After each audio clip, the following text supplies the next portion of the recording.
ભાબરના આબાળામાં બે જૂથ વચ્ચે થઈ જોરદાર મારામારી. એકબીજા પર લાકડી લઈને તૂટી પડ્યા. દબાણ હટાવવાના મુદ્દે થયેલી બબાલમાં વાહનોમાં પણ તોડફોડ કરવામાં આવી. 2 દિવસ પહેલા દબાણ હટાવવામાં આવ્યું હતું, જેના મનદુખમાં આ ઘટના બની. આ ઘટનામાં 10 થી વધુ લોકોને ઈજા પહોંચી છે. સમગ્ર ઘટનાના સીસીટીવી થયા કેદ.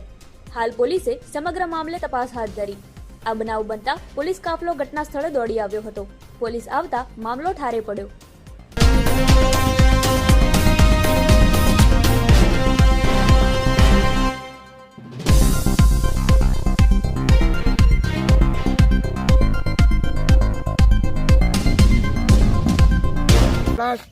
થી 9 વાગ્યાની વચ્ચે મેસેજ આવેલા કે અબાળામાં બબાલ થાય છે.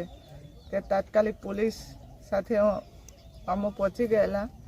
અહીંયા આવી અને સમાચાર મળ્યા કે બળવંતજી ઠાકોર અને ભૂપતજી ચાંદાજી ઠાકોર વચ્ચે કંઈક બબાલ છે. બબાલનું મેઇન કારણ એવું છે કે ગામ વચ્ચે જે આરોગ્ય છે, હેલ્થનું પીએચસી જેવું નાનું એવું દવાખાનું, એની બાજુમાં બહુ મોટું માટી નાખીને દબાણ કરી દીધેલું હતું. જે દબાણ 2-3 દિવસ પહેલાં મામલતદાર અને પોલીસ બધાએ સાથે મળી અને દબાણ દૂર કર્યું.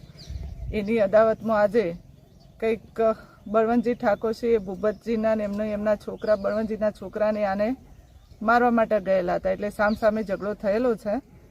જેને વાગ્યું છે એ બંને હોસ્પિટલમાં છે અને ગામમાં હાલ ટોટલી પરિસ્થિતિ કંટ્રોલમાં છે. બીજો કોઈ બનાવ બનેલ નથી.